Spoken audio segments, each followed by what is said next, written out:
성도님들, 평소 삶의 자리에서 하나님이 보내신 우리의 삶의 자리에서 밥값, 이름값, 나이값 잘하고 계십니까? 밥값, 이름값, 나이값, 정려 종교적인 의미로 쓰이지 않는 이 단어들이지만 충분히 영적인 의미로도 사용될 수 있습니다. 오늘 우리는 이 자리에 영의 양식인 하나님의 말씀을 공급받으러 나왔습니다. 먼저 밥값의 영적 의미는 우리는 밥값을 제대로 해야 한다는 밥값을 제대로 해야 하는 사람이라는 뜻입니다.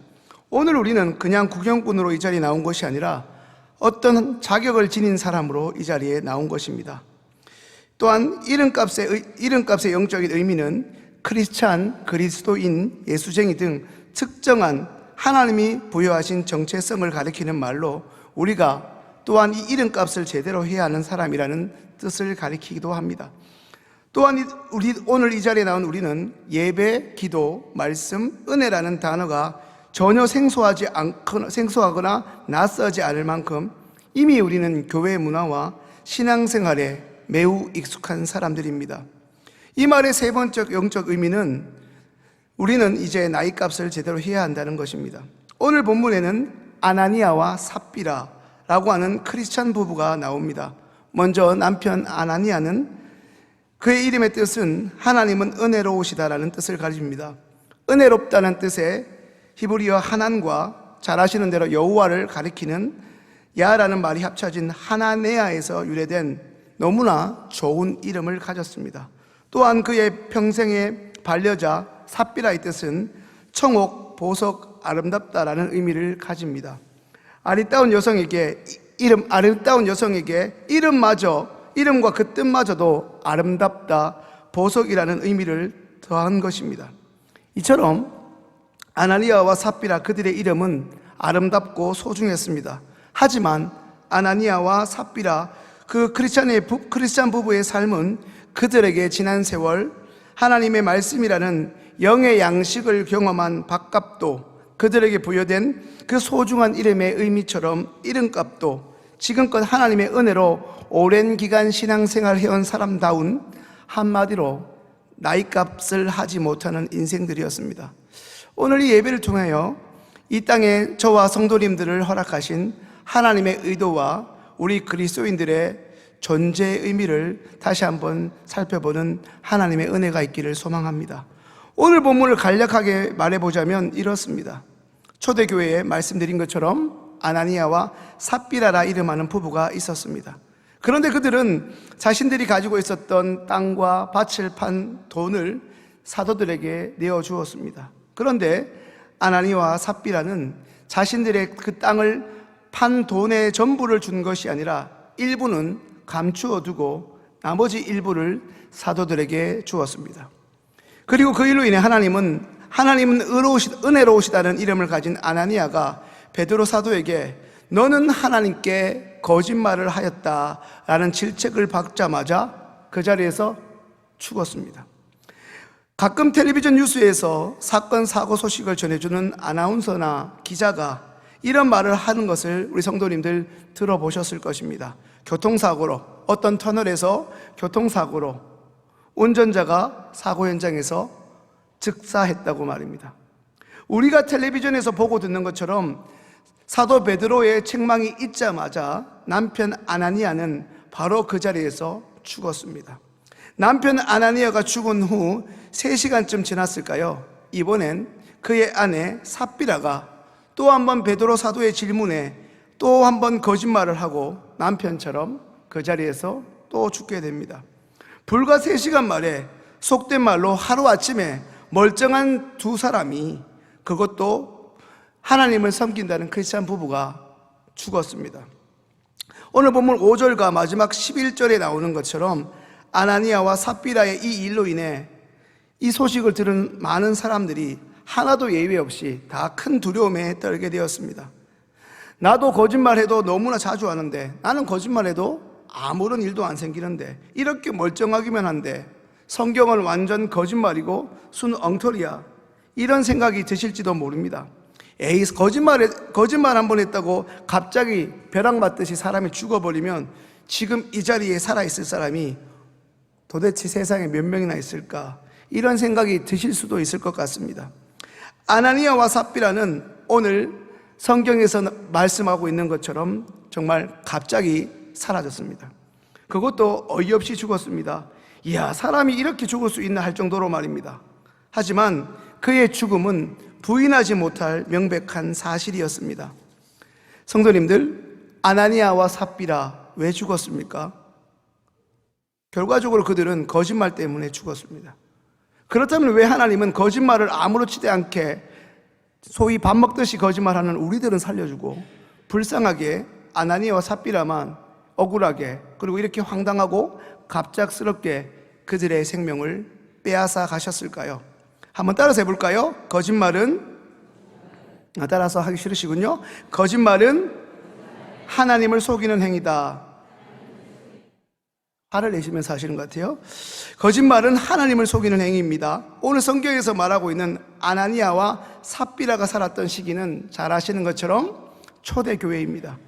당시 초대교회는 기원 후 혹은 주후라 부르는 AD 약 30년경 우리 예수님이 하늘로 승천하신 이후에 유대교로부터 분리된 초기의 기독교 혹은 교회를 이야기하는데요.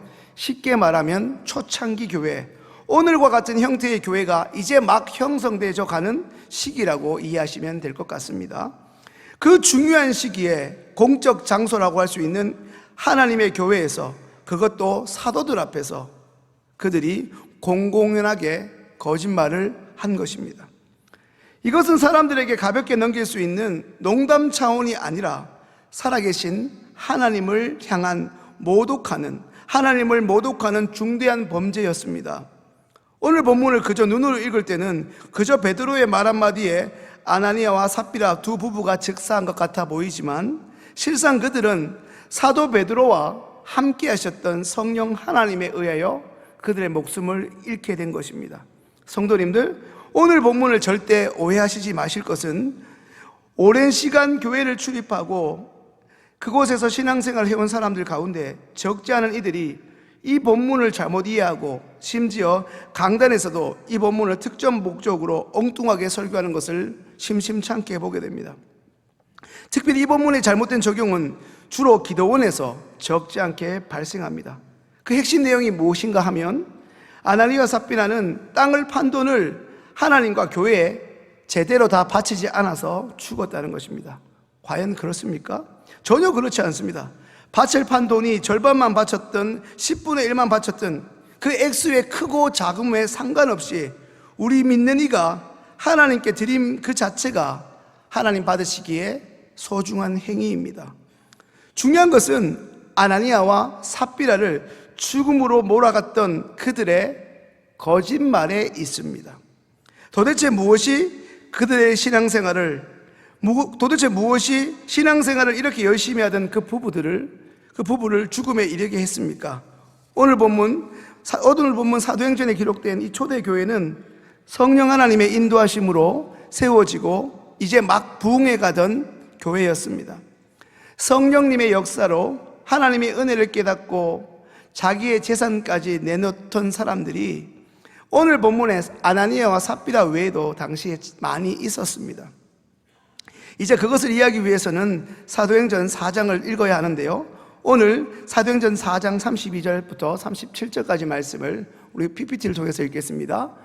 믿는 무리가 한 마음과 한 뜻이 되어 모든 물건을 서로 통용하고 자기 재물을 조금이라도 자기 것이라 하는 이가 하나도 없더라.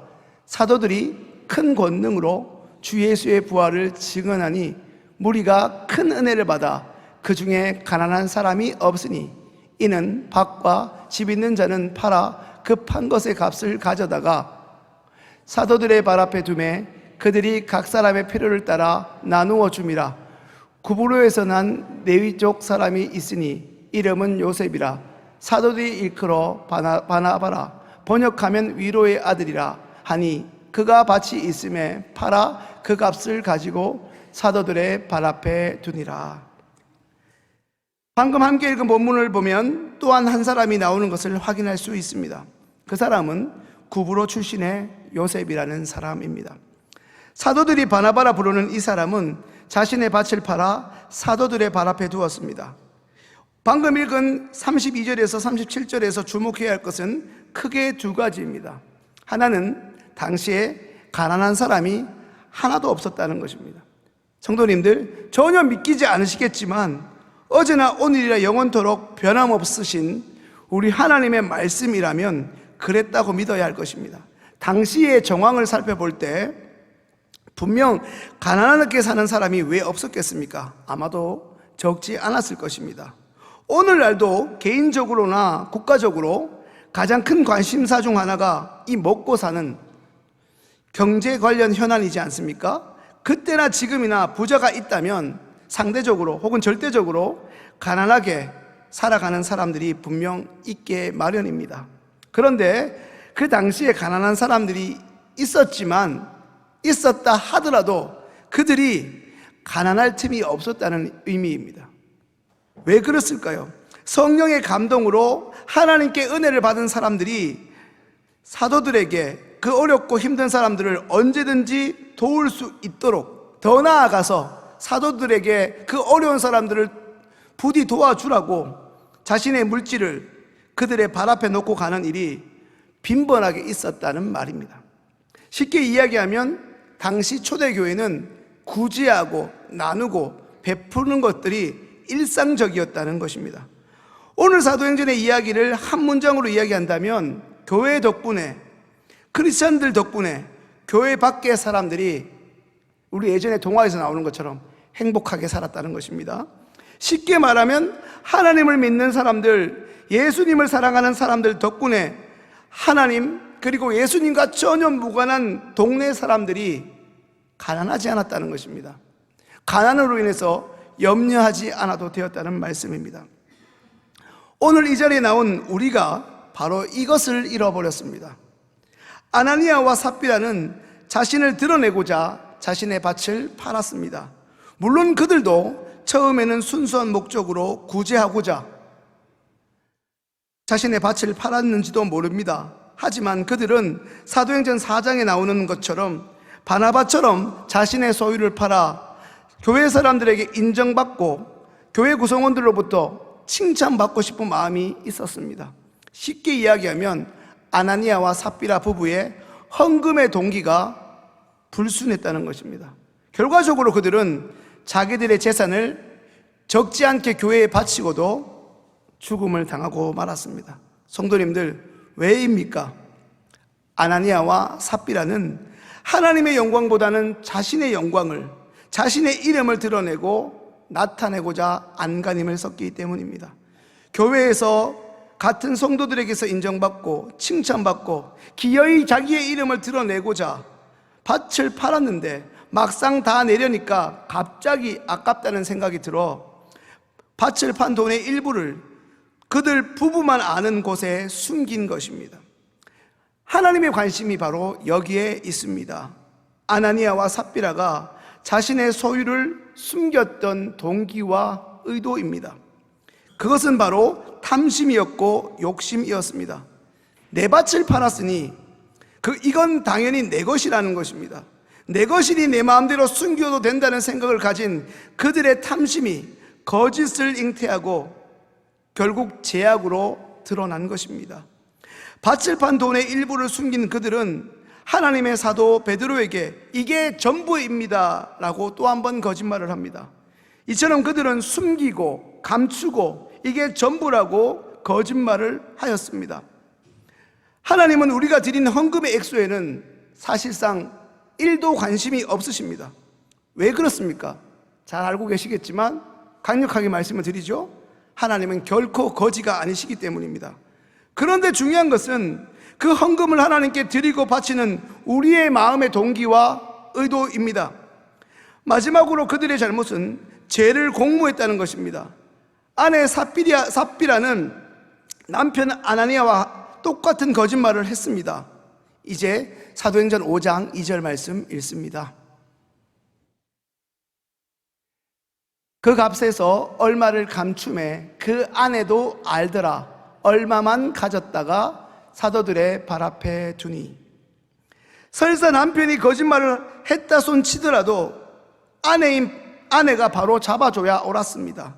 하나님을 믿는 이라면 응당 그리했어야 했습니다. 그런데 아내 삽비라는 그것을 알고도 남편에게 말하지 않았습니다. 심지어 남편이 거짓말로 이제 죽음을 당하였고 이제 마지막으로 회개를 촉구하며 이제 그녀의 인생의 마지막 기회를 주고 있는 사도 베드로의 말에도 또 한 번 태연하게 거짓말을 함으로 결국 그녀도 남편과 동일하게 죽음을 피할 수 없었습니다. 사랑하는 성도님들, 하나님이 살아계신 것이 분명 맞습니까? 성도님들이 매주 드리는 예배 드리는 바로 지금 이곳에 성도님들이 살아계신다고 믿는 하나님이 오늘도 이곳에 계십니까? 하나님이 정녕 살아계신다면 그 이유와 증거가 무엇입니까? 매주 우리가 이곳에서 예배를 드리는 것은 예배가 얼마만큼 중요하기 때문입니까? 성도님들 묻습니다. 주일 예배 빠지면 큰일 납니까? 혹시 다리라도 하나 부러집니까? 빠져도 아무 일이 일어나지 않는다면 그것이 아무 고민 없이 예배를 빠져도 되는 것은 맞습니까? 사랑하는 성도님들, 자이든 타이든 매주 예배의 자리는 지키고 있는 우리가 언제인지는 모르지만 예배자로서 반드시 가져야 할 마음의 자세를 하나씩 놓치고 있고 잃어버리고 있는지는 모르겠습니다. 그렇다면 그것은 무엇입니까? 바로 우리의 예배를 받으시는 하나님을 의식하고 하나님을 두려워하는 마음입니다. 우리는 어느 순간 어느새 하나님을 경외하는 마음을 잃어버린 채 어쩌면 몸만 이곳에 있는지 모릅니다. 하나님을 의식하고 두려워하는 마음, 이것을 두 글자로 경외라고 합니다. 하나님은 아나니아와 삽비라의 죽음이라는 희생을 감수해서라도 하나님 당신의 교회를 지키시고자 하셨습니다. 이번 사건을 통해 교회 다니는 성도들만이 아니라 교회를 안 다니는 이들마저도, 심지어 교회에 관심조차 없는 그들 또한 하나님을 두려워하게 되었습니다. 언제부터인가 우리는 교회에 나와서 예배를 드리면서도 하나님을 느끼지 못하는 것 같습니다. 그렇게 어느 순간부터 하나님 앞에서 무감각하니 어느 순간부터 죄 짓는 것도 아무렇지도 않게 되었습니다.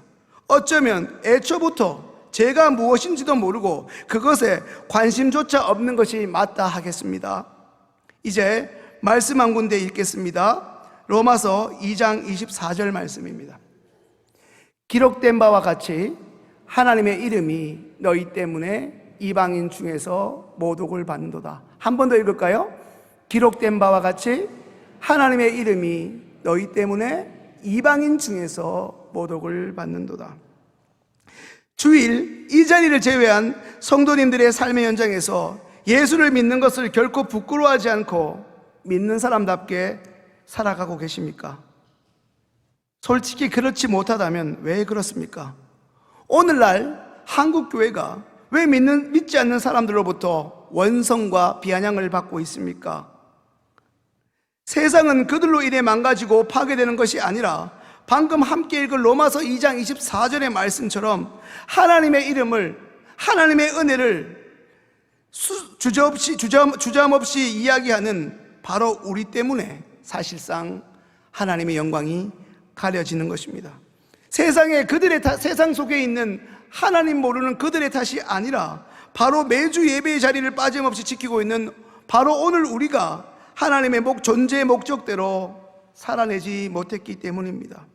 매주 예배를 드리는 우리가 이 예배를 통해서 하나님을 인식하지 못하고 하나님을 만나지 못하니, 그로 인해 하나님을 두려워하지도 않으니 하나님을 경외하지 않는 이런 악순환이 매주 우리 주일에 하나의 패턴이 되어버리고 말았습니다. 하나님을 믿는다고는 하지만 예배의 자리에조차 하나님을 의식하지 않는 사람들이, 불신자들이 가득한 자신의 생각과 탐욕으로 살아가는 세상에서 하나님의 의도대로 살아간다는 것은 애초에 불가능한 일인지도 모릅니다. 하나님을 말하는 이곳에서 우리가 하나님을 의식하지 않으니 하나님을 모르는 세상의 사람들이 우리를 통해 하나님을 볼 수 있겠습니까?